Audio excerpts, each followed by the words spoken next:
es tan amplio que pensamos que todo es por gracia. Bueno, el Señor, que bueno, porque por gracia, pues aquí estoy por gracia. Pero la gracia de Él nos hace a nosotros aceptables. Somos aceptados por gracia. Yo estaba mirando aquí qué cosa es gracia. Dice, gracia es el poder de Dios disponible para que cumplamos con facilidad lo que no podemos hacer con nuestra fortaleza. Es una, ¿cómo podemos decir? Es algo inmerecido, pero lo tenemos. La parte que nos corresponde a nosotros y es el que nosotros no podemos añadir a nuestra estatura un codo, ni podemos añadir, pero sí podemos decidir. Entonces esa es la parte que nos toca a nosotros y es la parte que el Señor nos ha puesto como meta. Tú decides. Y siempre planteó eso a su pueblo. Decide si quieres un camino ancho o si quieres un camino estrecho. Decide por la bendición o por la maldición. Recuerden ustedes cuando vamos nosotros en el Antiguo Testamento que el Señor siempre lleva el pueblo a una decisión. Dios es un Dios que no te obliga, Él no nos obliga. Quizás nos anima, nos impulsa, nos abre ese camino para que nosotros lo veamos, pero nunca Él va a decidir por nosotros. Él ya lo que tenía que decidir lo decidió. Él dio a su Hijo unigénito para que se derramara una sangre limpia, una sangre que no se había podido derramar de esa índole, que pudiera limpiar todos nuestros pecados y hacernos nosotros aceptables. Eso es gracia. Porque dice aquí en Efesios 2:8, porque por gracia sois salvos, por medio de la fe. Y esto no es de vosotros, pues es un regalo de Dios, es don de Dios. O sea que nosotros tenemos esta salvación tan grande que hemos nosotros, pues estamos saboreando. Muchos de nosotros hemos saboreado por muchos años, otros menos años, pero como quiera lo estamos saboreando.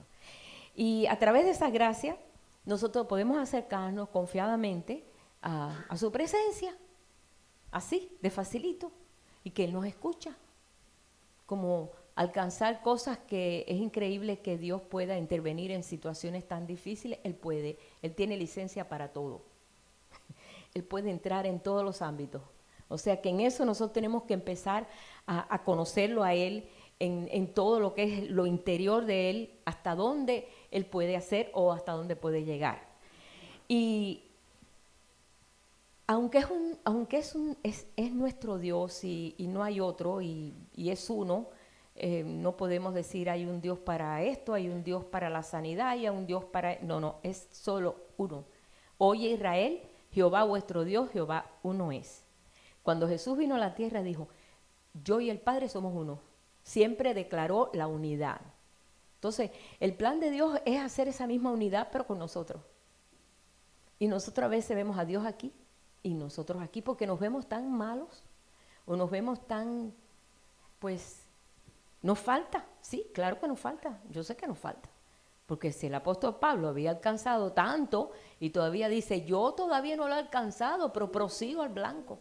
O sea, estaba siempre en un caminar ascendente, subiendo, el carácter que presenta el apóstol Pablo. Pero él dice, yo no es que yo lo haya alcanzado, pero ando buscando realmente el alcanzar todas estas maravillas. Ustedes saben que eso fue ya hace casi 2000 años que el apóstol Pablo. Pero este tiempo postrero es donde se están resumiendo todas las cosas. Entonces, este tiempo postrero es el tiempo de mucha responsabilidad como nosotros, pueblo de Dios. El pueblo de Dios se está enfrentando en situaciones difíciles, pero situaciones gloriosas. Porque nunca se ha tenido una intimidad con Dios tan cercana como en este tiempo. Nunca lo ha habido. Quizás con ciertas personas, los profetas, aquellos que fueron los apóstoles, aquellos que fueron, podemos decir, poquitito, 1%, casi nada, que alcanzaron un nivel de intimidad. Más sin embargo, el Señor nos está dando toda la habilidad para nosotros entrar en ese nivel de intimidad con Él. El poder conocerle a Él en toda la intensidad de la palabra. Yo creo que esto es un poquito fuerte, porque cuando conocemos un aspecto del Señor, a veces nos quedamos con la boca abierta. Y claro, el Señor no quiere que estemos con la boca abierta siempre, ¿no? Sino que podamos digerir eso y decir, wow, pero Dios, tú tienes acceso hasta aquí, hasta esta parte, tú puedes hacer esto. Digiere eso y entonces viene otra verdad. Él es guardador de verdades. Y las verdades pues las está mostrando como dones, como regalos a su pueblo, a su escogido, al pueblo que le costó su sangre. O sea que ha costado un precio muy alto.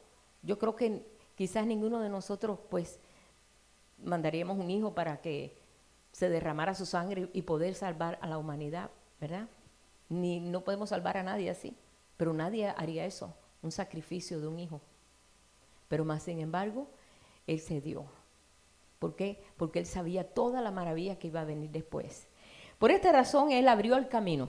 Ya lo sabemos, cuando Jesús muere, dice que aquel velo, que ese velo había estado herméticamente cerrado, que no se podía entrar allí a participar del lugar santísimo por años y siglos y nadie, solamente un hombre y era el sumo sacerdote.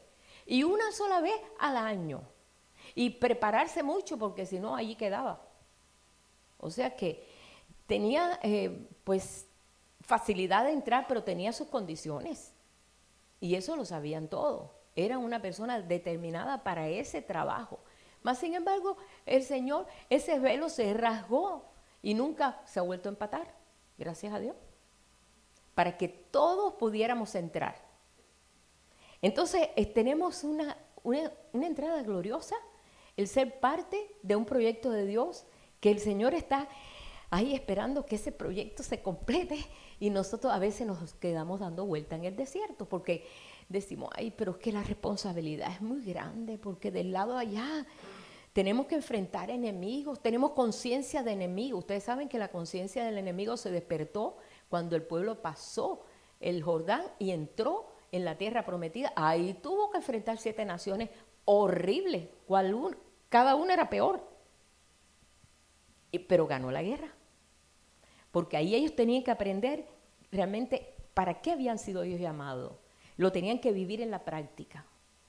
Y el Señor nos está enseñando a vivir en la práctica lo que Él nos ha estado enseñando como doctrina o nos ha estado enseñando por el Espíritu, cómo estamos aprendiendo, cómo a veces estamos desprendiendo, podemos decir, vamos hacia atrás y decimos, ay, no, yo no puedo, ¿qué va? Yo no puedo. Y el Señor nos vuelve a impulsar. Y entonces decimos, ay, sí puedo. Sí, Señor, todo lo puedo en Cristo que me fortalece, Filipenses 4:13. Y nos acordamos de todo lo puedo en Cristo que me fortalece. Claro que puedo. Y damos el paso y podemos. Nos apoyamos en todas las promesas de Él. Porque todas esas promesas, dice, el Señor las tiene preparado para que nosotros podamos animarnos a través de esas promesas.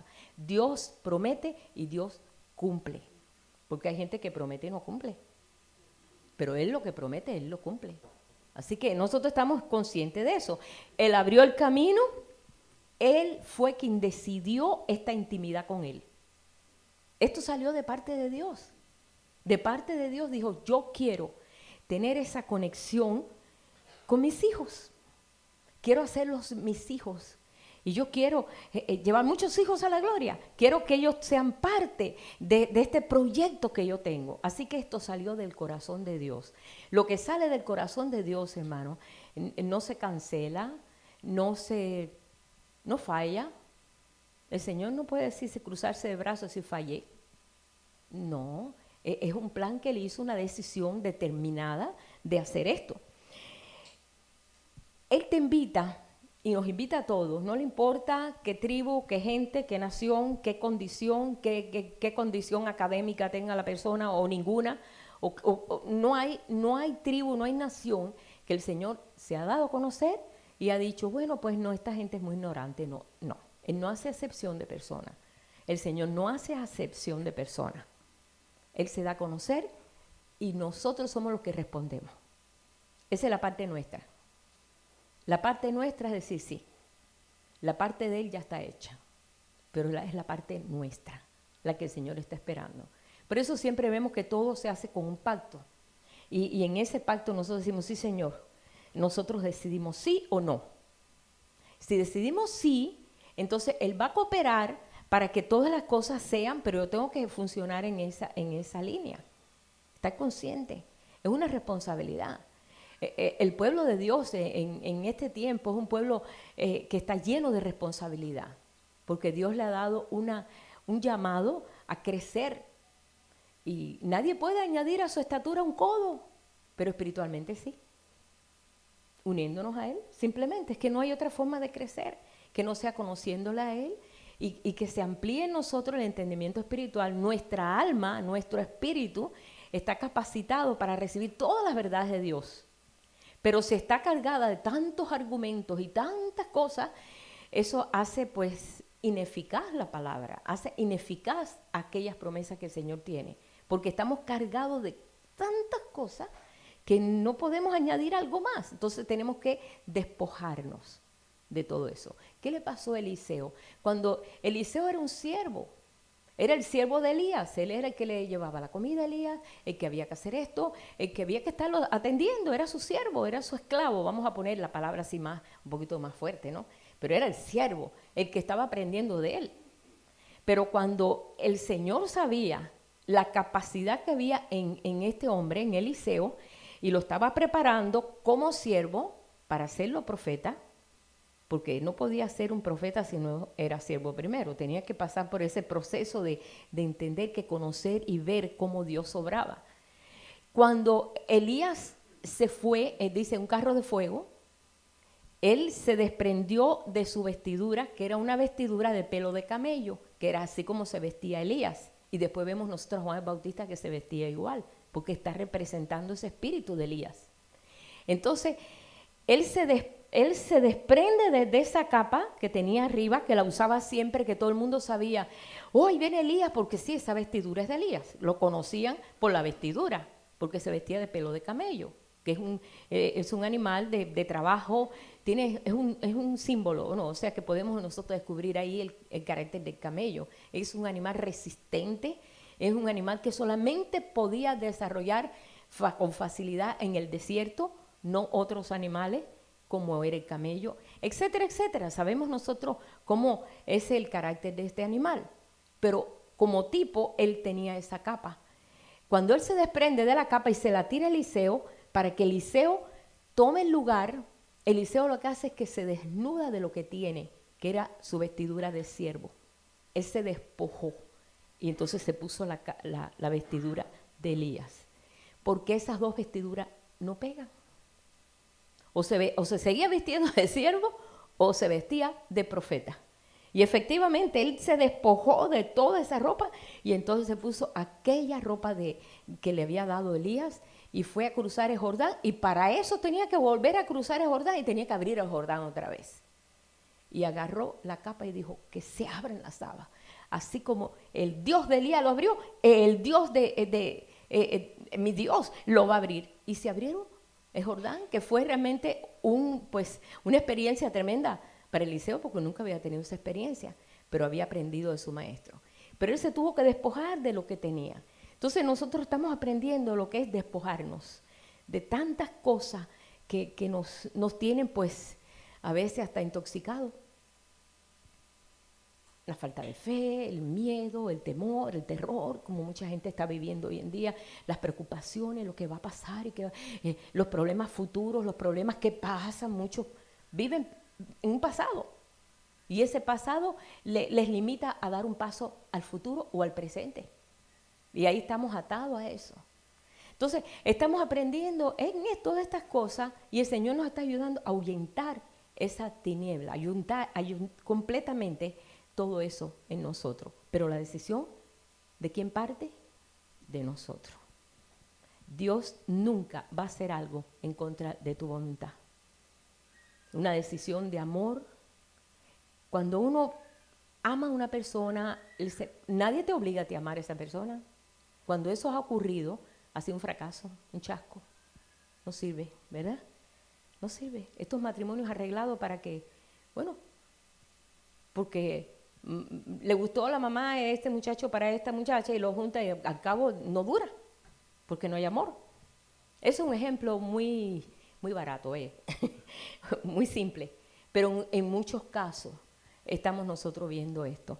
Pero bueno, una de las cosas que yo he visto en esto y sabiendo todas estas cosas, tenemos permiso de Dios para entrar a su lugar de intimidad, para conocer a Dios en todos los, podemos decir, las dimensiones de Él, en todas las alturas, en todas las cosas, tenemos permiso de Dios para hacerlo y capacidad, porque Dios puso una medida de capacidad en nosotros para poder conocerle a Él en todas las dimensiones, la altura, la anchura, la profundidad y la largura. Todas podemos nosotros entrar en esas 4 dimensiones. ¿Cuántos han oído hablar de la 4ª dimensión? Es la dimensión del espíritu. Es la dimensión que mucha gente no toca porque lo desconoce. Y es la dimensión de la fe. Cuando tú dices, sí, Señor, yo te creo, todo es posible. Eso es una 4ª dimensión. Porque estás diciendo algo que no se ve, algo que es difícil. Cuando tú no ves algo o cuando tú no estás avisado de algo, creer algo que parece imposible. Esa es la dimensión, la 4ª dimensión. Y yo quiero hablarle de 4 niveles de intimidad. ¿Sí? En estos 4 niveles de intimidad estoy usando la forma en que Jesús caminó aquí en la tierra y Él usó a ciertas y determinadas personas para ciertas cosas. Cada uno proyectó lo que habían recibido en su corazón y bueno que esto nos quedó como un buen ejemplo porque así nosotros podemos saber en qué nivel estoy. Porque nosotros podemos examinar eso, en qué nivel estoy. Estoy en el nivel religioso todavía, de conocer de Dios algo, de conocer. Yo conozco las cosas de Dios porque mira, yo he leído la Biblia y yo conozco a Jesús, sí, conozco que comenzó su ministerio de 30 años, nació en un pesebre, vinieron los magos de Oriente, le trajeron regalos. Mucha gente conoce eso sin tener una intimidad con Dios, conocen la historia. Hay películas de Hollywood, ya hay muchas formas nosotros de conocer acerca de, pero el Señor no se conforma con que le conozcamos acerca de Él, sino que lo conozcamos a Él. La meta realmente es esa. En estos 4 niveles de intimidad, yo voy a hablar empezando por el nivel, bueno, vamos a poner por el nivel número 1. Estamos hablando de Lucas 10, 1, que habla de los 70 que Jesús envió. Vamos a ver.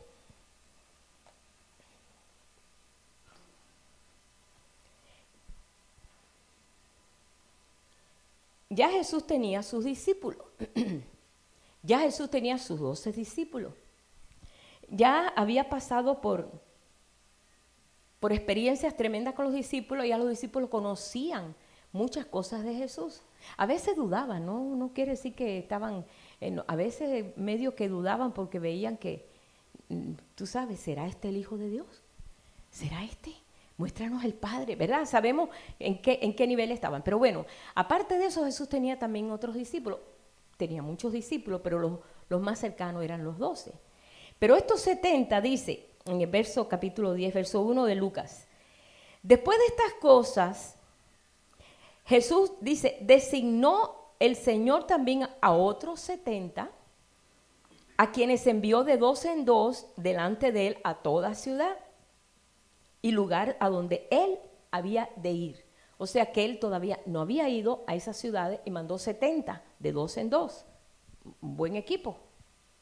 Ya ellos tenían nociones de qué cosa, cómo Dios actuaba, cómo conocía a Jesús, los planes, el reino, que el Señor dijo, y van a dar la palabra, y van a sanar, y van a reprender demonios. Bueno, todo eso el Señor los equipó.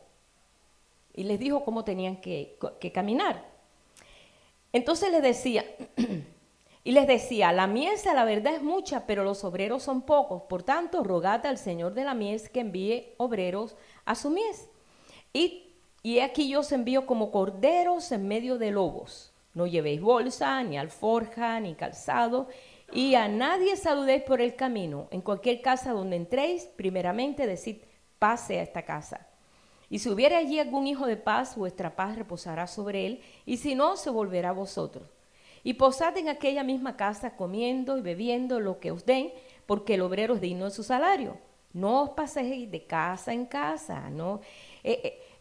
Los equipó a cómo aquellos fueran enfocados a lo que iban a anunciar el reino. No iban, ay, de turistas, no, hay que, a ver qué, a ver, vamos a ciudades, iban a muchas ciudades. No, ellos iban enfocados a lo que iban. Dice, en cualquier ciudad donde entréis y os reciban, comed lo que os pongan delante y sanad a los enfermos que en ellos haya y decidle, se ha acercado a vosotros el reino de Dios. Mas en cualquier ciudad donde entréis y no os reciban, saliendo por sus calles, decid, aún el polvo de vuestra ciudad que se ha pegado a nuestros pies, lo sacudiremos contra vosotros, pero esto sabed que el reino de Dios se ha acercado a vosotros. Y os digo que en aquel día será más tolerable el castigo para Sodoma que para aquella ciudad. O sea, que ellos no se pararan, mira, no nos quieren oír y que nosotros, no, que ellos no se pararan en eso, que siguieran adelante y siguieran anunciando el reino. El Señor le dijo que tienen que ser determinados. Eso es una faceta del carácter de Dios, es determinado. Vayan y hagan esto y pues se fueron. Entonces, vamos a ver aquí realmente cuando ellos regresan. Ahí tú descubres la estatura espiritual que tenían ellos.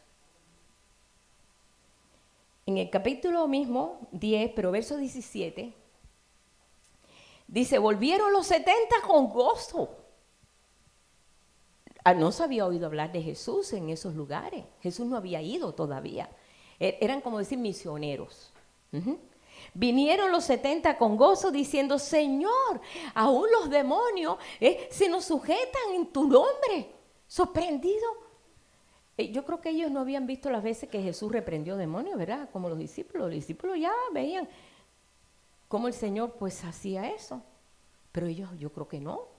Dice, se nos sujeta en tu nombre. O quizás pensaban qué autoridad tenemos nosotros de reprender un espíritu. Dice, y el Señor le dijo, mira, yo veía a Satanás ya completamente derrotado caer como un rayo a la tierra. Tienen que ver a Satanás derrotado. Ellos no lo veían derrotado, sino decían, wow, mira, los demonios se nos sujetan. ¿Qué poder tenemos? ¿Qué poder? Eso muestra una infancia, la verdad.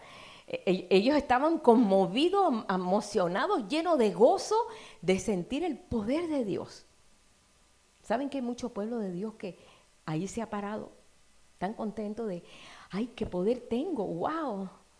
Y se siente como que yo soy una persona elegida porque tengo poder de venir contra demonios, de veras.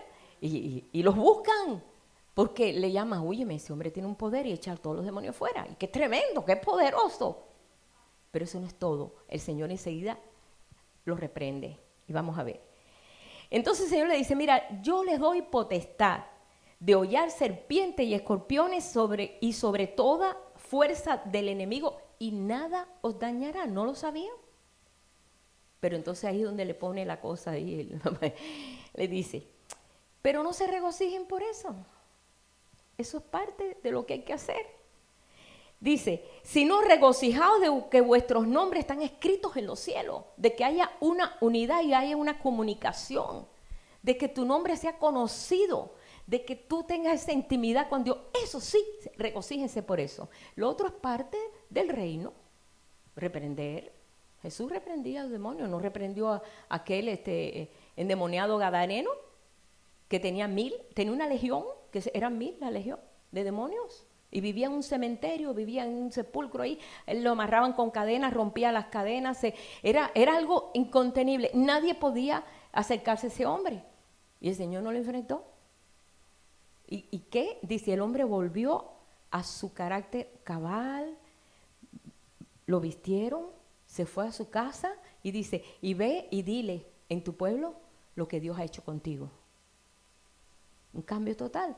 El Señor lo hacía, pues si había que hacer esto, había que hacerlo, pero en eso no se detenía. La infancia a veces, en muchos pueblos de Dios, yo generalizo así porque lo hemos visto esto en muchos lugares, es que cuando nosotros vemos alguna manifestación de poder, nos apantallamos y queremos que eso es todo el poder de Dios. Eso no es todo el poder de Dios.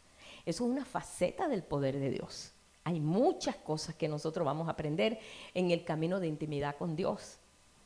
Esa es la primera etapa. Ese es el nivel 1. Ese es el nivel de descubrir el poder. ¡Wow! ¡Qué tremendo! Es bueno, pero no te detengas ahí. Cuando habla de los 70, después entonces vamos a ver que ya se va haciendo más pequeño el número. Habla de los 12. ¿Recuerdan qué cosa eran los 12? Los apóstoles.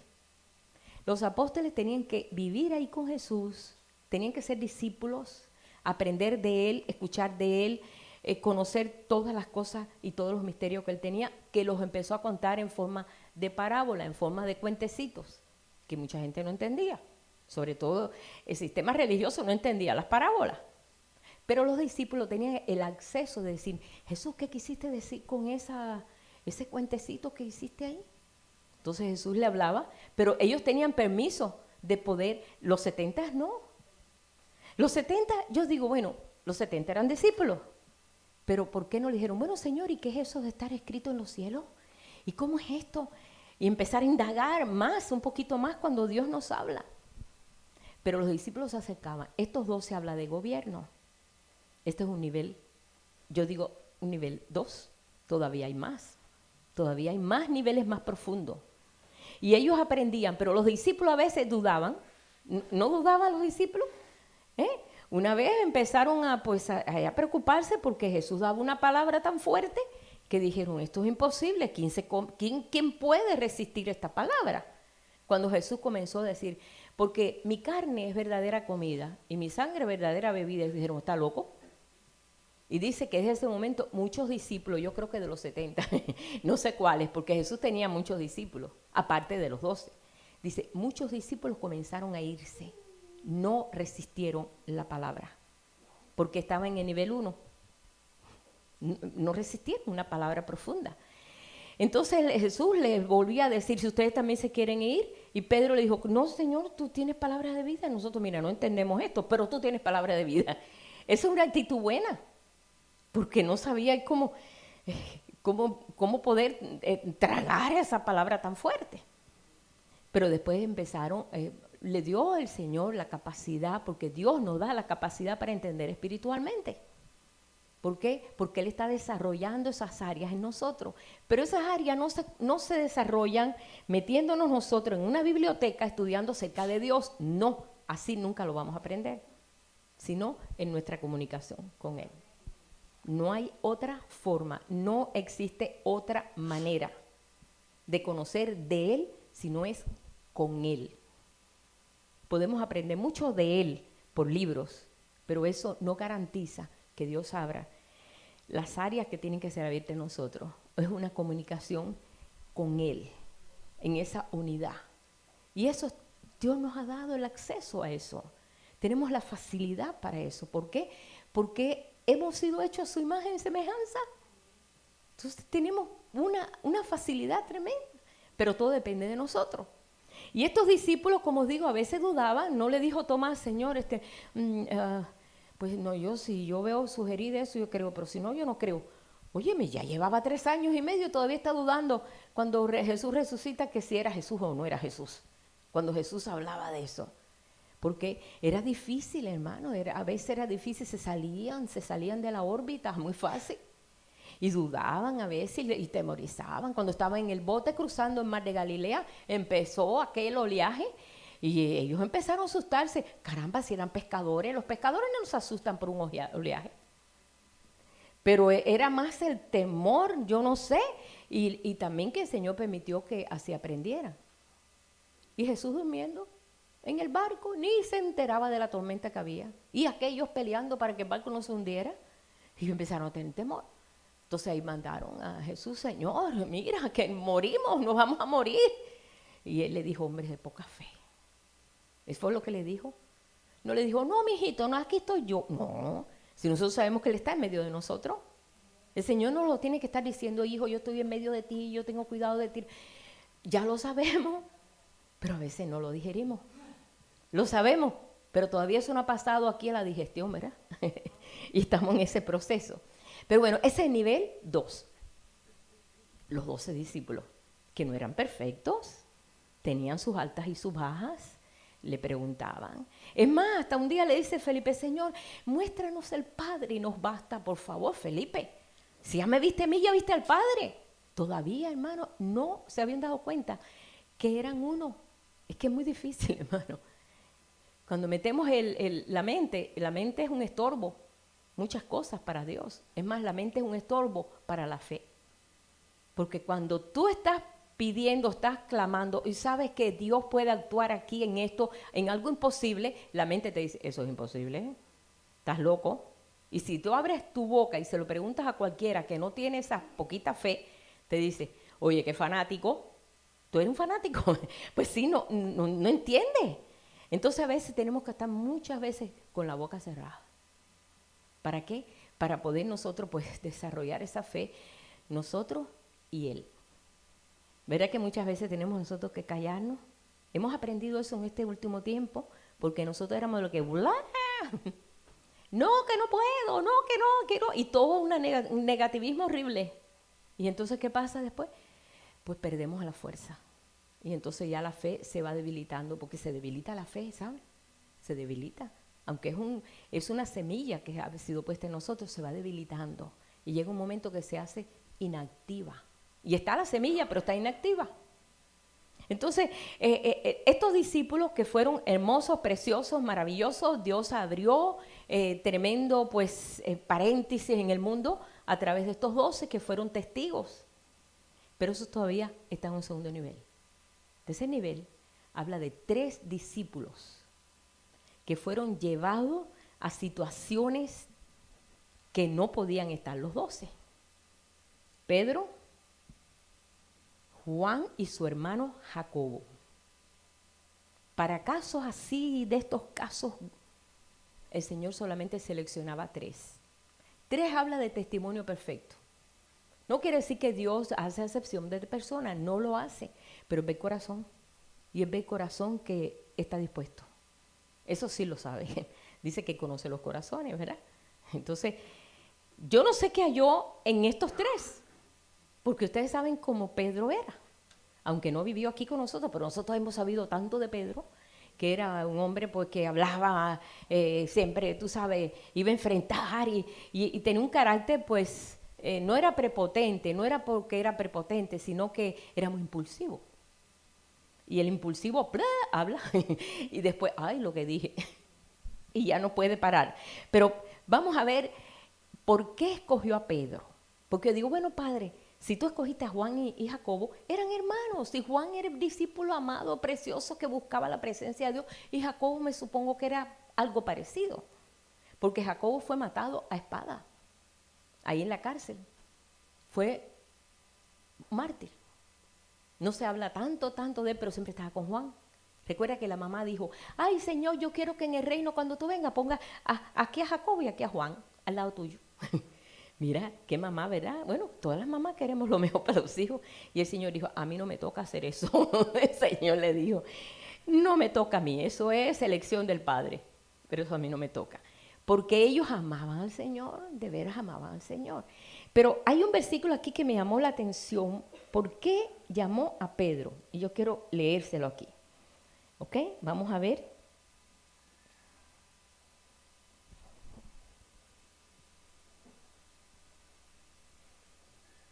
Vamos a ir a Lucas 9. Todo está por Lucas aquí. Vamos a ir a 9, el 11 por ahí.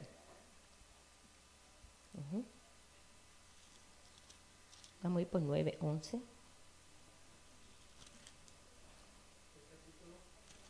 El capítulo 9, ahora les digo.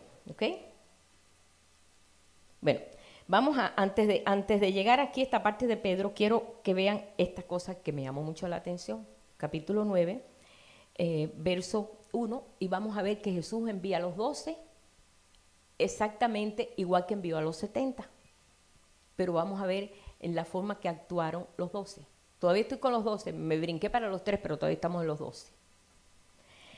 Habiendo reunido a sus 12 discípulos, les dio poder y autoridad sobre todos los demonios y para sanar enfermedades. Fíjense que le dio lo mismo. Tanto se lo dio a los 70 como se lo dio a los 12. Y los envió a predicar el reino de Dios y a sanar a los enfermos. Les dijo, no toméis nada para el camino, ni bordón, ni alforja, lo mismo, hermano. Y donde quiera que nos reciban, salir de aquella ciudad, lo mismo. Vemos que es lo mismo. Pero vamos a saltar al verso 10, vamos a ver cuando ellos regresan. Vamos a ver la actitud de ellos. Vueltos los apóstoles, le contaron todo lo que habían hecho. Ya ellos iban con un conocimiento más profundo de Jesús y del reino. Ya ellos habían visto milagros, maravillas, habían visto cómo el Señor había calmado la tempestad. Ellos habían visto muchas cosas que quizás los 70 no lo vieron, pero ya habían visto al Señor actuar. Ya había un poquito más de crecimiento. ¿Verdad que cuando el Señor hace algo en nuestra vida, tenemos nosotros más autoridad de decir, Él puede, porque lo hizo. Él te puede sanar porque mira, sanó a mi suegra. Él lo puede hacer. Él puede hacer esto porque a mí me sacó esta situación. Entonces, porque ya tenemos nosotros más autoridad para enseñar algo, porque lo hemos disfrutado, lo hemos vivido. Ya tú tienes pues una palabra más directa a que te digan, bueno, haz esto, haz esto, haz aquello. Bien, entonces vamos a ver aquí.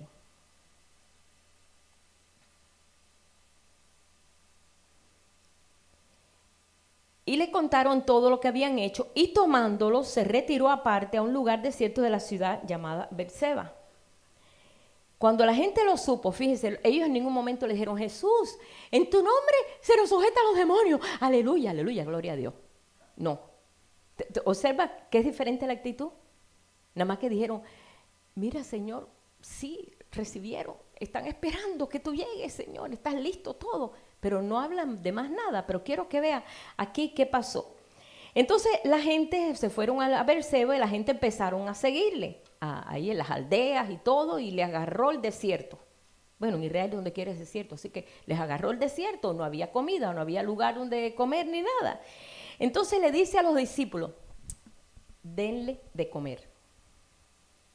Los discípulos venían sorprendidos de la palabra de fe que había salido de ellos, sanando enfermos, liberando personas, y ahora el Señor viene y los prueba, le dice, denle de comer a los 5,000 hombres que están hambrientos ahí en el desierto. Señor, pero ¿cómo tú nos pones en esta? Imposible. ¿Quién va a alimentar a tanta gente? Es más en esta zona desértica. Imposible. El Señor los prueba, porque ya había más madurez en ellos. Ellos le dijeron, vamos a ver aquí, el 13, Él les dijo, denle vosotros de comer, y ellos dijeron, no tenemos más que 5 panes y 2 pescados, a no ser que vayamos nosotros a comprar alimento para toda esa multitud. Y eran como 5,000 hombres. Entonces dijo a sus discípulos, hacedlos sentar en grupos de 50 en 50. Así lo hicieron, haciéndolos sentar a todos. 50 habla de jubileo, de libertad. Vean que todo es símbolo. En todo lo que Dios vemos aquí que habla es símbolo, es tipos. Los hizo sentar tranquilitos, no se alteren, siéntense. Ellos esperando, ay, nos van a dar de comer. Qué bueno, porque a ti te sentan para darte de comer, ¿verdad? Dice, así lo hicieron, haciéndolo sentar a todos, y tomando los 5 panes y los 2 pescados, levantando los ojos al cielo, los bendijo, los partió y se los dio a los discípulos para que lo pusieran delante de la gente. En ese momento no se comenzaron a multiplicar. El Señor los bendijo, les dio los 5 panecitos y los 2 pececitos para 5,000 hombres. Yo no sé cómo eso se multiplicó. Me decía un hermano, yo creo que cuando partía el pan, ¡bum!, volvía a crecer. Ese hermano siempre era orando, dice, yo creo que lo partía, ¡pum!, y salía otra vez, y salía otro, y salía otro, y salía el otro. El Señor comenzó a multiplicarlo. Pero ¿qué pasó? La acción fue que se la dio a los discípulos. Y los discípulos ya estaban, podemos decir, capacitados para dar de alimento. Cuando tú estás en el nivel 2, tú tienes alimento para dar. Y es un alimento sobrenatural. Cuando estás en ese nivel 2, el nivel de los discípulos, tú tienes para dar. Y el Señor ahí les quiso dar la enseñanza. Ustedes pueden, pero comprándolo, no. Con eso ya hay. Lejos estaba pensar ellos que Dios, o sea, que iba a actuar de esa forma. Imposible. Dice, y comieron todos y se saciaron y recogieron lo que les sobró, que fueron 12 cestas de pedazos. 12 cestas, o sea que sobró 12. 12 es número de gobierno.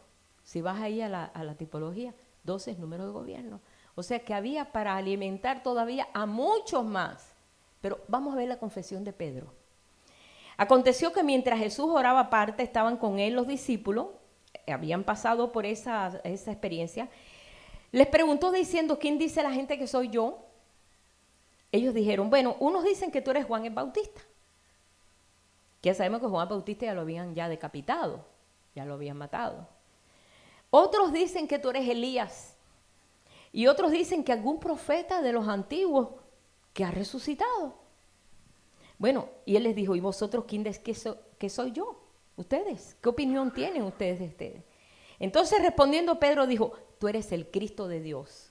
Decir el Cristo de Dios no es una palabrita sencillita. El Cristo quiere decir el ungido de Dios. Y ellos estaban esperando, Israel estaba esperando el ungido de Dios y todavía lo está esperando, pero estaba esperando el ungido de Dios. Cuando él dice eso, esto pues señaló a Pedro como alguien que está recibiendo una verdad. Y el Señor dijo, ay, yo tengo que escogerlo para que realmente vea lo que está diciendo.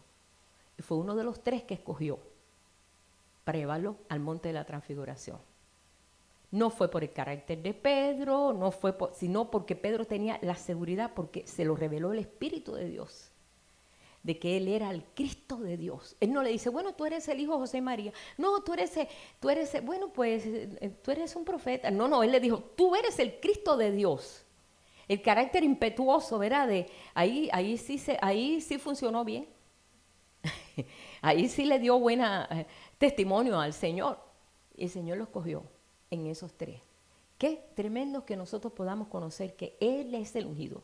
Él es el que Dios mandó. Él es que es el mismo Dios, carne. Y cuando Él dijo eso, quería decir, Él es Dios carne. Y eso no lo decía ningún judío. No les digo yo que después de 3 años le dice, Felipe le dice, Señor, solamente muéstranos el Padre y nos basta, por favor. Si ya sabes que yo soy el Cristo de Dios. Ya Pedro lo sabía.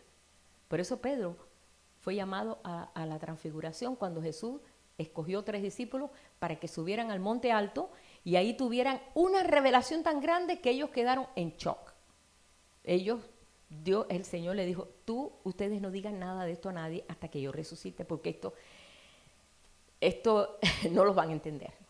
Hay cosas que no vamos a poder entender. Esos 3 discípulos llamados a participar en algo muy importante, y lo vamos a ver aquí, ellos cuando muere la hija de Jairo.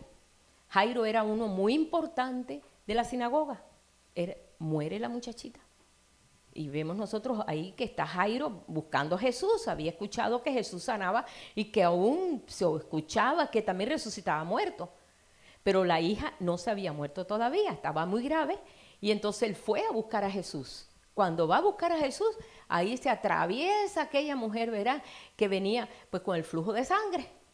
Y empieza a decir, le toca el manto de oración a Jesús. Y ahí se forma esa revuelta porque una mujer no podía tocar a un judío. Y entonces ahí la mujer se esconde. Sabemos la historia, cómo fue. Y la mujer fue sanada. Y ahí estaba Jairo desesperado porque la hija se estaba muriendo. Y esperando que fuera Jesús. Y ahí Jesús estaba ocupado con aquella mujer que había ido a tocarle el borde de su manto. Y entonces, bueno, pasa todo aquello. En eso viene uno, le dice, Jairo, ya no molestes más al maestro, se murió ya tu hija. Qué manera de anunciar la muerte de alguien, ¿verdad? ¿Te imaginas aquel hombre? Ya, deja al maestro, ya se murió. Ya tu hija se murió. Y Jesús inmediatamente se para y dice, no. Eso no es así. Y quiero que veamos aquí la forma en que cómo reacciona, cómo el Señor le contesta y cómo lo anima a este hombre y escoge a 3 discípulos para ese momento. Vamos a ver, está en Lucas 8, 41.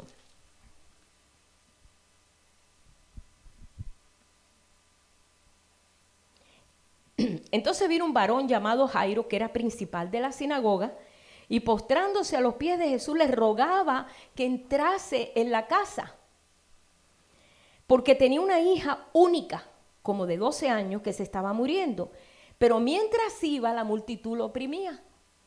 Pero una mujer que padecía el flujo de sangre desde hacía 12 años, que había gastado en médico todo cuanto tenía, y por ninguna había sido sanada, se le acercó por detrás, tocó el borde de su manto, que es el manto de oración que se pone los judíos, que tiene los flecos donde habla de la ley, de todos los preceptos, son 613 preceptos que el judío tiene que, pues, que cumplir. Y entonces ella le toca, según dicen en la historia, los flecos del manto, como pidiendo misericordia. Le toca, no lo toca a él, no lo puede tocar, pero toca los flecos del manto, pidiendo sanidad, le dice la mujer. Y se le acercó por detrás y tocó el borde de su manto y al instante se detuvo el flujo de su sangre. Entonces Jesús dijo, ¿quién es el que me ha tocado? Todos negaron, dijo Pedro, y Pedro y con los que en él estaban le dijeron, maestro, la multitud te aprieta y tú ahora dices que ¿quién te ha tocado? Y toda la multitud te está apretando. Pero Jesús dijo, no, alguien me ha tocado y he sentido que ha salido de mi virtud. Alguien me ha tocado diferente y siento virtud que ha salido de mí. Alguien me ha tocado con fe. Fíjense, qué importante es la fe, que puede ser tan sensible nuestro Dios que siente inmediatamente ese flujo de la fe. Por eso es tan importante que dice, por fe andamos, no por vista. Y sin fe es imposible agradar a Dios. Es un factor importante, yo diría que uno de los más importantes. Entonces, cuando la mujer vio que se había quedado, pues no, ya se había descubierto, vino temblando, porque primero estaba con flujo de sangre. Una mujer cuando estaba en periodo o flujo de sangre no podía acercarse a nadie ni tocar a nadie, era inmunda. Tenía que estar en su casa, no podía salir, tenía que estar en su casa, estaba en su inmundicia. O sea que ya por esa parte estaba mal, estaba en contra de la ley. Y segundo, que tocó a un varón. No podía tampoco hacer eso. Ella se asustó, empezó a temblar. Ay, Dios mío, ya he sido descubierta. Empezó a temblar. Dice, vino temblando y postrándose a sus pies le declaró delante de todo el pueblo por qué causa le había tocado y cómo al instante había sido sanada. Él le dijo, hija, es la primera vez que Jesús le habla a alguien como hija. ¿Qué les parece? Hija, tu fe te ha sanado. Ve en paz. Qué tremendo, ¿verdad? Y estaban en esa situación y ahí estaba Jairo postrado delante de Jesús. Ve rápido que mi hija, que se me muere mi hija. Y dice, y estaba hablando cuando entonces vino uno de la casa del principal de la sinagoga a decirle, tu hija ha muerto, ya no molestes al maestro, ya tu hija ha muerto. Oyéndolo Jesús le respondió, no temas, cree solamente y serás salva. Es la palabra, no temas. Cuando nosotros enfrentamos cualquier reto y el temor viene delante, te tumba la fe. Si hay algo que tumba la fe es el miedo. Te tumba, te paraliza y te tumba la fe. Le dice, no temas, cree y serás salva. Y así fueron. Dice, entrando en la casa no dejó entrar a nadie consigo, sino a Pedro, a Jacobo y a Juan. Nadie, a su papá y a la mamá de la niña. A más nadie, hermano, a veces pasa eso. A pesar de que todos somos creyentes, no todos tenemos una estatura de fe igual. Hay gente creyente de años y no tienen fe. La fe está todavía inactiva. Está en semilla y está ahí, pues una semilla de fe, pero no está activa. Entonces el Señor dijo, Pedro, Jacobo y Juan, síganme. Papá y mamá, síganme. Más nadie. No permitió que entrara nadie. Porque a veces, hermano, como estamos diciendo, cuando estuvo Diana en el hospital, Pablo dijo, nadie entre por aquí con una palabra negativa. Nadie entre aquí con una palabra negativa. Vamos a pelear esto. ¿Por qué? Porque había que pelear. Y la palabra negativa, hermano, nos tumba, porque lo empezamos a escuchar nosotros y ahí ya nos desanimamos. El desánimo es una de las cosas peores que hay. Por esa razón, todo el pueblo de Dios que estaba en el desierto, muchos quedaron postrados en el desierto porque se desanimaron. Entonces, ahí es donde nosotros tenemos que, llenarnos de valor y mantenernos. Y estar ahí fuerte en eso. Le dice, y lloraban todos y hacían lamentaciones todos por la niña. Pero él le dijo, no lloren, no está muerta, sino que duerme. No lloren. y se burlaban de él. Imagínate, se llega a meter a toda esa gente ahí. Se burlaban de Jesús, porque Jesús decía, está dormida, no ha muerto, está dormida. Y estaba muerta, pero Jesús dijo, está dormida. Dice, y se burlaban de él sabiendo que estaba muerta, pero él tomándole de la mano, clamó diciendo, muchacha, levántate muchacha. Como en otro versículo dice, Tabita Cumí, que es en arameo, Tabita Cumí.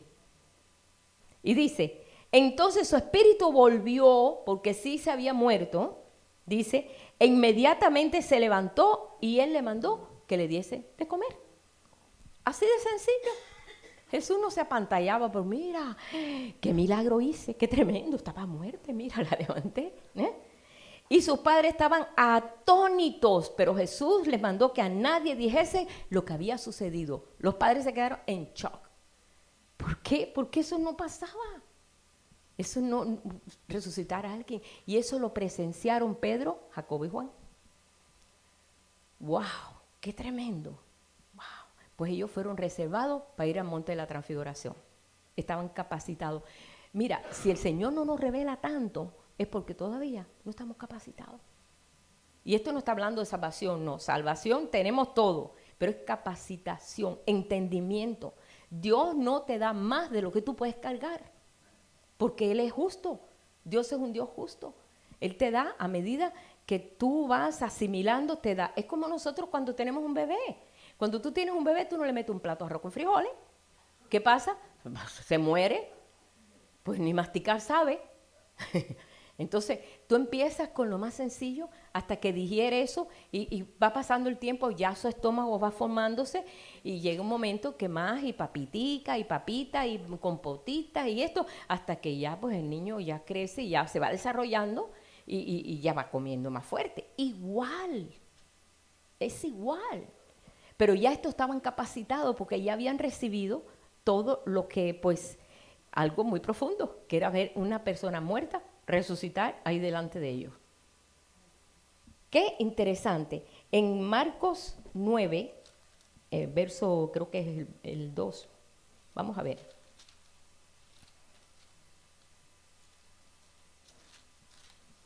Marcos 9.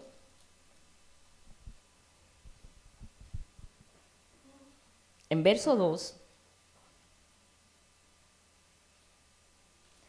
dice, 6 días después Jesús tomó a Pedro, a Jacobo y a Juan y los llevó aparte solos a un monte alto y se transfiguró delante de ellos.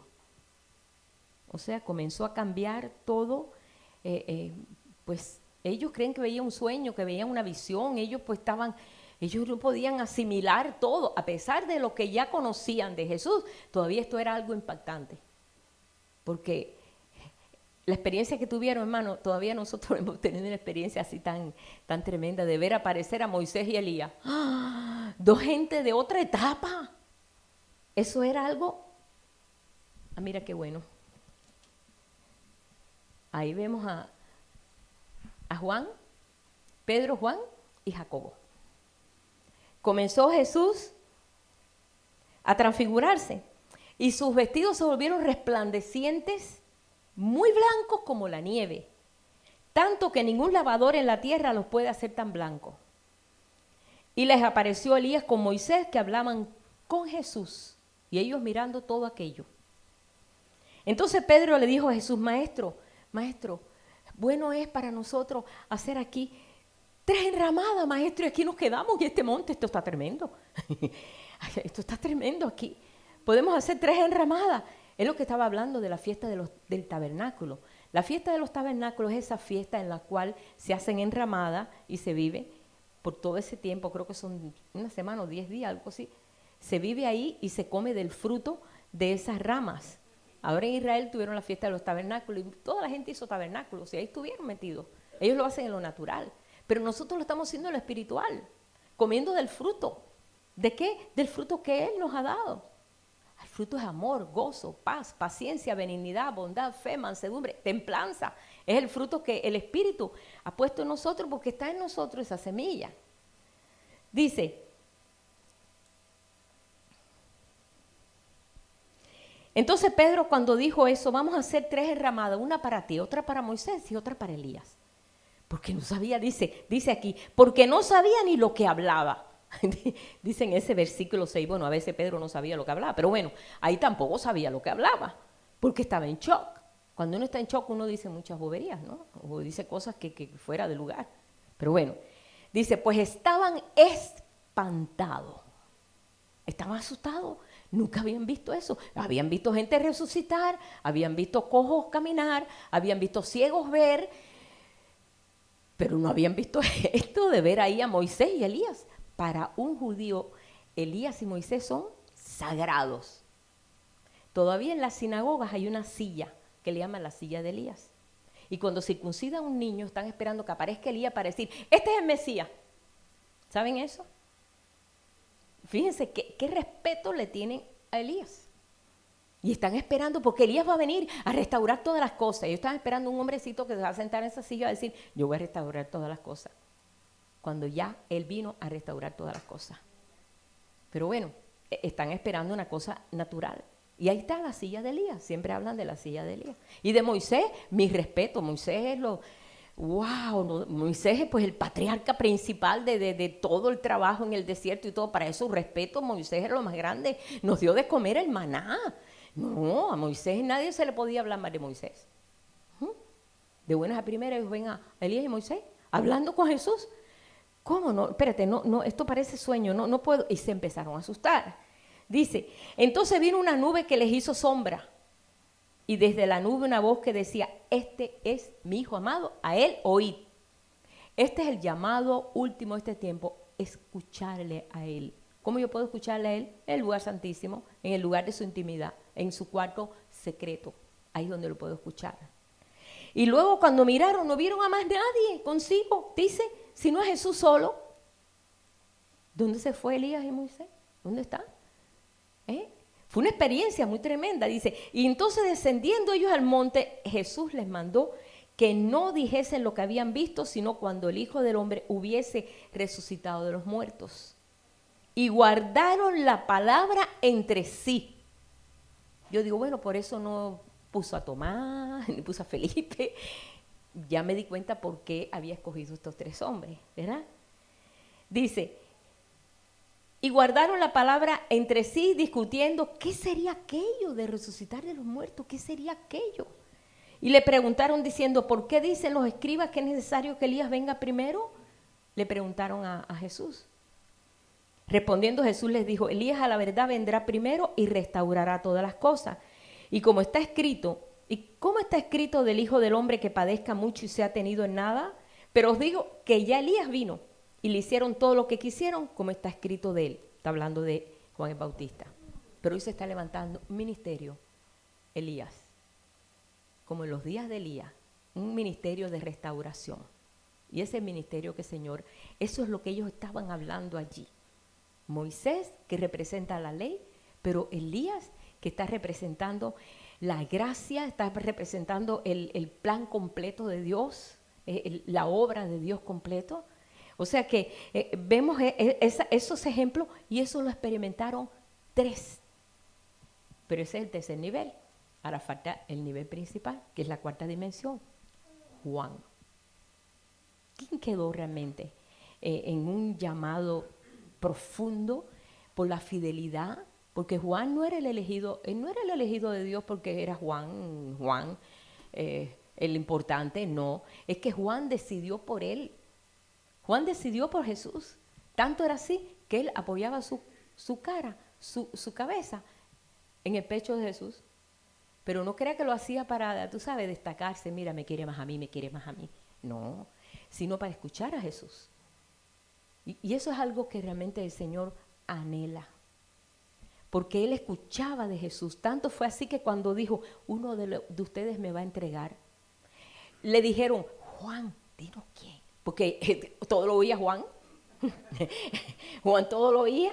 Dinos quién, dinos quién. ¿Quién, Señor, te va a entregar? El que moje conmigo la sopa. Pues todos mojaron. Pues ¿quién es? Uno, y era Judas. Pero el trato de Jesús era exactamente igual para los 12. Ni siquiera un mal gesto, ni una mirada fea. Podía haberle dicho, Judas, ¿verdad que tú eres? ¿Verdad? Cuando tú sabes que alguien tiene algo contra ti, tú no lo ves de derecho, ¿sí? Sí. No, la verdad, vamos a hablar así, en claro. Si alguien viene y dice, oye, ¿tú sabes quién habló más de ti, fulano? Sí, sí, sí. Tú hasta ni te quieres acercar a la persona. Eso es una forma de defensa, de protección. Pero como Jesús no le tiene miedo a nada, ni nada, él sabía todo lo que decía todo el mundo, él los trataba a todos igual. Y a Judas, nunca nadie se dio cuenta que Judas era el traidor. ¿Qué manera de tratar a todo el mundo igual? Tú a veces dices, bueno, ¿y por qué Dios bendijo a ese vecino del frente que es, ojalá que se muera? No, porque a veces lo pensamos, no lo decimos, tú sabes, nosotros somos santos. Y mira, qué bendición tiene, y yo aquí amolado. Es una palabra mexicana, me la aprendí aquí. Por si no saben, es aplastado. ¿Sí? Pero no entiendo, porque Él hace salir su sol sobre malos y sobre buenos. Dios es un Dios justo. Y cuando hace llover aquí, y aunque no merezca la lluvia, porque Dios es bueno, simplemente porque Él es bueno. Así actúa Él. ¿eh? Y entonces vamos a ver nosotros que Juan representa esa cuarta dimensión. Porque Él procuraba a Jesús. No Jesús lo procuraba a Él, Jesús procuraba a los 12. Pero Él procuraba a Jesús. Y eso le capacitó a Él para ser elegido aquel hombre que iba a ser el importante llave importante para escribir el libro de Apocalipsis, el libro más polémico de la Biblia, porque Apocalipsis es el libro más polémico de la Biblia. ¿Por qué? Porque todo es símbolo, es signos, es todo, pues, que si no tienes el Espíritu de Dios no lo vas a entender ese libro nunca. Si vas en calidad de escudriñar a ver qué sacos de ahí, olvídate, vas a tropezar, porque Dios guarda su secreto muy celosamente. Y entonces los que han tratado de hacerlo y de interpretarlo a su manera han fracasado. Hay quien dice, no, mira, la Unión Soviética es la bestia. No, va a ser, bueno, decían que la bestia iba a ser Nerón, que iba a ser no sé quién, que iba a ser Calígula, que iba a ser Hitler. Pues se estaba interpretando. Y esto solamente nosotros lo estamos viendo que es a través del Espíritu, pero todo eso fue capacitado por Juan. Está hablando de la dimensión cuarta, la dimensión del Espíritu, a donde queremos nosotros llegar. Juan no era diferente a los demás, simplemente el corazón que él tenía. Su corazón se dio a Jesús de tal forma, y lo he dicho aquí muchas veces y quiero que se siga diciendo, el único que estuvo al pie de la cruz fue Juan, porque todos se echaron a correr. Ahí todos se escondieron, la verdad. Todos tenían miedo. Pero Juan venció el miedo, porque el amor perfecto vence al temor. Y a él no le importó. Dijo, bueno, si me tengo que morir, me moriré, pero ahí voy a estar. Y ahí estaba Juan. Ahí estuvo Juan 6 horas, ahí en la cruz, viendo a Jesús, oyéndole, sufriendo, llorando. Ahí estaba María. Las mujeres tenían que estar más lejos porque ellos los crucificaban completamente desnudos. Ahí en las fotos lo ponen como un trapito aquí. Los crucificaban para humillarlos completamente desnudos. Las mujeres siempre estaban lejos. Era humillante ese tipo de muerte romana, porque era una muerte romana. Era humillante, pero ahí estuvo Juan. Estuvo 6 horas, las 6 horas que tuvo Jesús en la cruz, ahí él estuvo, aguantando, recibiendo las famosas 7 palabras de Jesús en la cruz. Él las escuchó todas. Ahí ustedes pueden leer en el Evangelio de Juan, como ahí te habla de todo lo que Jesús dijo. Él escuchó todo. Hasta el final que pudo escuchar, Padre, perdónalo, porque no saben lo que hace. Todo eso se lo tuvo que contar a los discípulos, porque no estaban. Y Jesús entonces dijo, este es el elegido, el que ha aguantado, porque el temor lo ha vencido, y este es el que voy a escoger para escribir el libro de Revelación. Y fue deportado, ya tenía casi 80 años cuando fue deportado Juan. Juan no estaba jovencito, habían pasado años, ya realmente pues el Evangelio se había regado en todo lo que es, toda esa zona de ahí todo lo que es la Palestina. Todavía en Asia, pues ahí vemos nosotros a Pablo y todo. Bueno, ya era un hombre ya mayor, muy anciano, mas fue deportado. Según dicen los teólogos, estuvo 2 o 3 años en esa isla deportado. Pero eso fue lo que Dios permitió para entonces revelarse ya en toda esa etapa final. Y ahí le mostró cosa por cosa. Y es hermoso como él pudo vencer eso. Pero aquí nosotros lo vemos cuando al final de Juan, el libro de Juan, en el libro de Juan, el Evangelio según San Juan, tiene detalles muy importantes que no estoy desestimando a los otros evangelios, no, sino que habla de ciertos aspectos que a lo mejor nosotros en los otros evangelios no lo encontramos. Juan recalca siempre que Jesús es Dios, la deidad de Jesús, recalca en eso. Y al final vemos nosotros lo que pasó también, al final cuando todos los discípulos decían, Juan no se va a morir. Yo no sé por qué dijeron eso, pero dice, entre los discípulos se decía que Juan no iba a haber muerte. Y todos hablaban, no, Juan no se va a morir. El único fiel es Juan. El único que estuvo en la cruz. Nosotros no lo pudimos hacer, pero Juan sí. Y Juan va a quedar. No sé cómo fue esa fama, pero todos los discípulos decían eso. Y yo quiero que leamos eso, hermano, para que vean el testimonio que Juan levantó en medio de los discípulos, sin que él lo hiciera, sino que el testimonio de él, todos lo decían. Vamos a ver el último capítulo de Juan, que es el capítulo 21. El verso 20. Dice, ya estaba, pues Jesús había resucitado, ya había pasado todo, ya Pedro ya había negado a Jesús, ya Jesús le había perdonado, ya Jesús le dijo qué tenía que hacer, etcétera, etcétera, todo había pasado. Pero ¿qué le dice? Volviéndose entonces Pedro vio que le seguía el discípulo a quien amaba a Jesús, el discípulo que amaba a Jesús. Jesús amaba a todos igual, pero este lo amaba más a Jesús. El mismo que en la cena se había recostado al lado de él y le había dicho, Señor, ¿quién es el que te va a entregar? Cuando Pedro le vio, dijo Jesús, Señor, ¿y este qué? ¿Y de este qué? Cuéntame, porque Pedro lo quería saber todo. No que era chismoso, pero pues no, está bien, preguntó. Yo también le pregunto muchas cosas a Jesús, ¿y esto por qué? ¿Qué pasó? ¿Y por qué no? Jesús le dijo, mira, si yo quiero que él quede hasta que yo venga, ¿qué a ti? ¿Qué te importa a ti? El Señor le dio un parón. Sígueme tú, la parte tuya es seguirme a mí.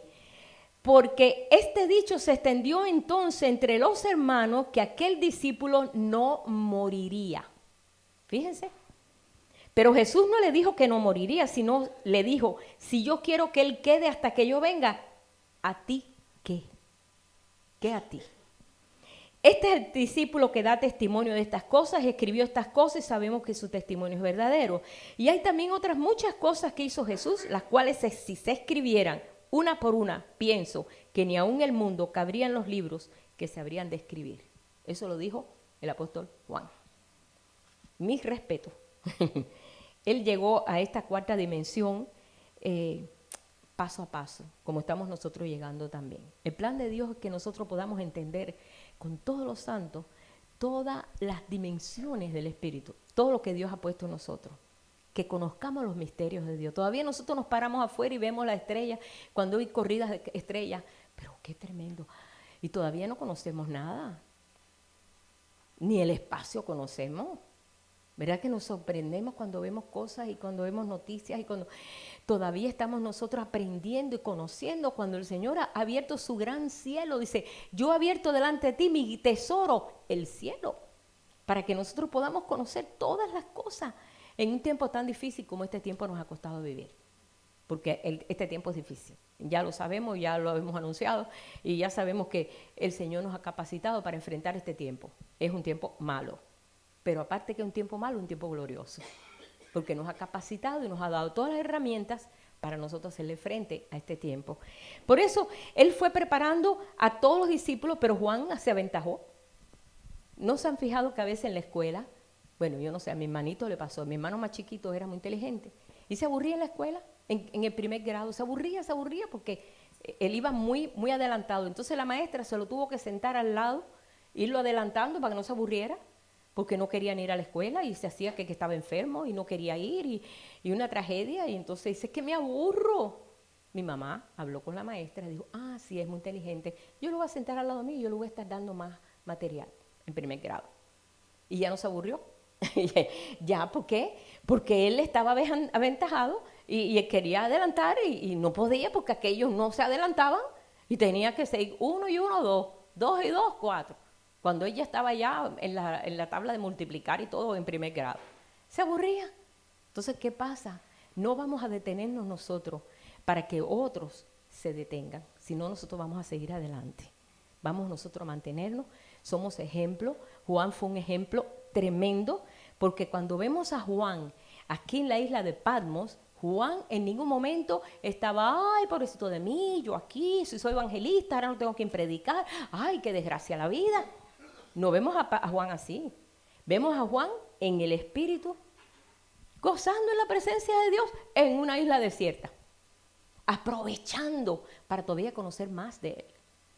Y por eso es que Dios lo escogió y lo separó esa pequeña isla de Patmos, que es pequeñísima, y ahí en esa isla comenzó Él a desarrollar ese potencial de Dios que estaba en Él todo. Y lo vemos aquí, que vamos a terminar con eso porque ni me di cuenta ni de la hora. Bueno, dice, verso 9, nada más que vamos a leer ese versículo, capítulo 1, verso 9. Capítulo 1, verso 9, Apocalipsis. Vamos a ver la actitud. ¿Sabe que la actitud nuestra, si nosotros somos personas, siempre estamos, ay, porque mira que a mí, que si llueve es malo, si escampa es malo, si ofrece, esto es malo. Si nosotros estamos en esa actitud, nos vamos a frenar. Ahí vamos a estar estancados. Si pasa esto es malo y si no esto es malo y todo es malo, entonces no vamos a progresar ni vamos a crecer. Vienen los problemas, mira, qué mal estamos. Ay, que no, está todo mal. Hermano, no podemos nosotros atravesar esa situación. Tenemos que pasarlo, como dice, cuando este tiempo comience a surgir, erguid vuestra cabeza, levantad vuestra cabeza porque vuestra redención está cerca. Estad en una actitud de que, ¿qué va a pasar ahora, Señor? Gracias. ¿Qué va a pasar en estos momentos? ¿Sabe lo que estuve leyendo? Que los puercos, los animalitos, los marranos, tienen un esqueleto, ¿no? Su cuerpo, no pueden levantar la cabeza para mirar para arriba.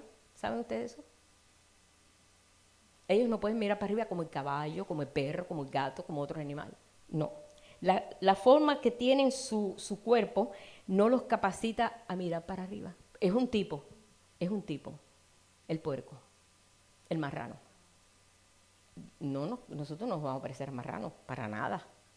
Nosotros vamos a mirar, enfocarnos en Él, ¿verdad? Qué casualidad que los judíos no comen marrano, ¿verdad? Dios, ¿será por eso? No, yo no sé. Bueno, el asunto que dice aquí, yo, Juan, vuestro hermano y copartícipe vuestro en la tribulación, en el reino y en la paciencia de Jesucristo, estaba en la isla llamada Patmos por causa de la palabra de Dios y el testimonio de Jesucristo. Estaba en el Espíritu. Fíjense que lo escribe en E mayúscula, está hablando, estaba en el Espíritu Santo, estaba en el Espíritu, no en mi espíritu, en el Espíritu, dice. En el día del Señor, estando en el Espíritu, oí detrás de mí una voz como de trompeta. ¿Pero por qué? Porque estaba en el Espíritu. No estaba en la cosa, en negativismo, y a mí, yo, mira qué hago aquí no tengo ni un celular, ni siquiera un celular para poder comunicar con mis hermanos allá en Jerusalén, y no sé qué está pasando allá en el otro lado, y aquí estoy desesperado, Dios mío, poniendo papelitos en las botellas y mandándolos, ¿no? No existían, yo creo que ni botellas ese tiempo, tratando de salvarme, desesperado. No, él estaba en el Espíritu, y bueno, si Dios me mandó aquí, alguna razón tiene, así que yo lo que voy a emplear el tiempo para ser en el Espíritu. Y ahí fue donde vio la voz detrás de él. Y ahí es donde comenzó la aventura con Juan. Ahí fue el tiempo bueno de Juan, que oyó detrás de él una voz de trompeta que le decía, yo soy el alfa y el omega, el principio y el fin. Ahí imagínate, él empezó a escuchar todo aquello, hermano, y eso llenó su corazón porque había una unidad en Dios. Cuando tenemos esa unidad con el Espíritu de Dios, cualquier palabra que te traiga el Señor te va a levantar.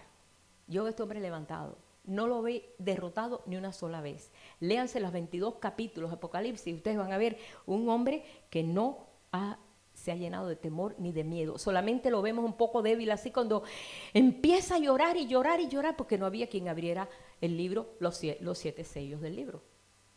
Pero tenía que ver con el Señor. Señor, ¿quién va a abrir esos sellos? El misterio de la vida. Y entonces un cordero como inmolado dijo, yo lo puedo hacer. Y comenzó a abrir los sellos. Pero lloraba por la situación esa, no lloraba por pobrecito yo. Y ahí el Señor ahora nos está llevando realmente en este nivel de intimidad que nos ha llevado a todos nosotros, nos está llevando día a día y descubrimos nosotros que mucho pueblo de Dios ha descubierto maravillas a través de esa intimidad con Dios. Eso lo determino yo, lo determinas tú. Nosotros no podemos determinar eso por nadie.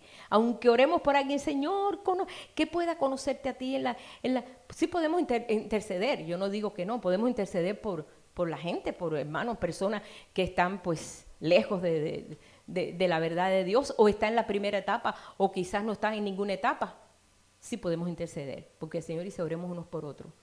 Pero yo no puedo llevar a nadie a una intimidad con Dios, eso lo tiene que ser nosotros.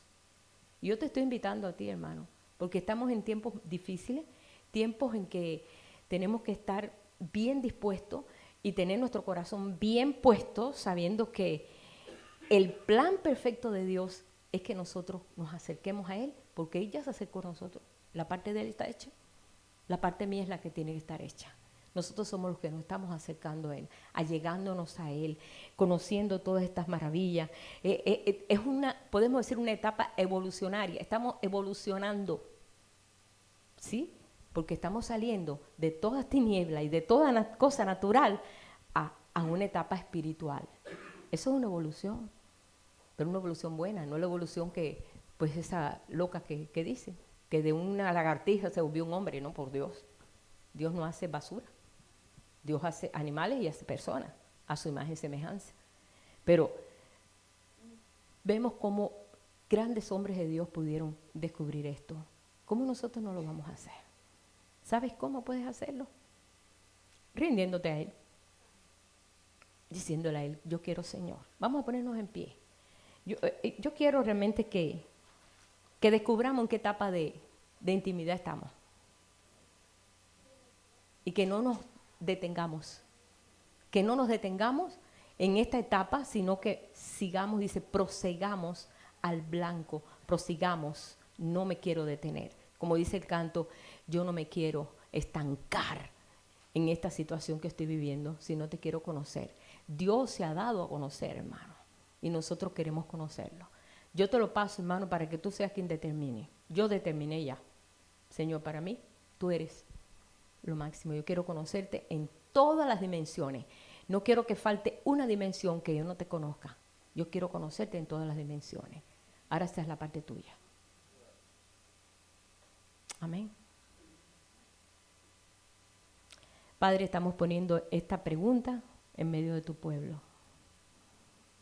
Yo sé, Señor, que cada uno de nosotros enfrentamos la presencia tuya, o sea, te buscamos.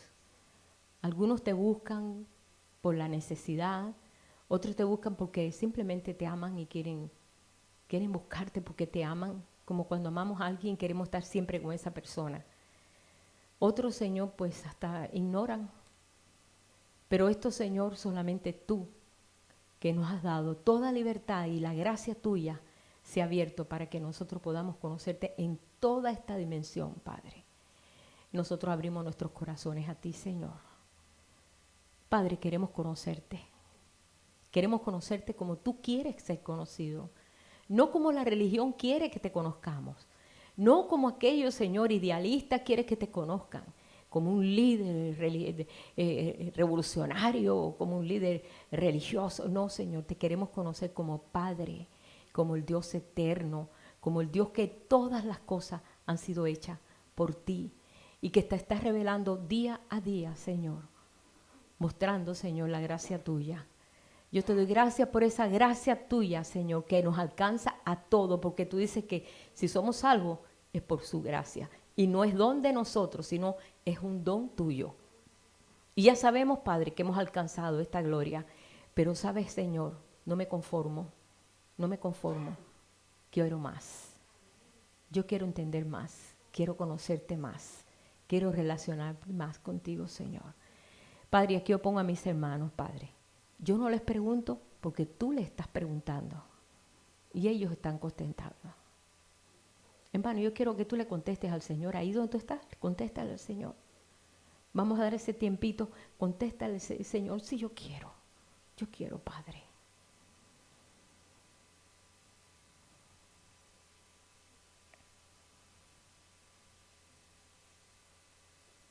Nos enfocamos en ti, Señor, en esta hora, Padre. Trata con a cada uno de nosotros, Señor, como hijos amados, así como un padre trata con su hijo, Señor.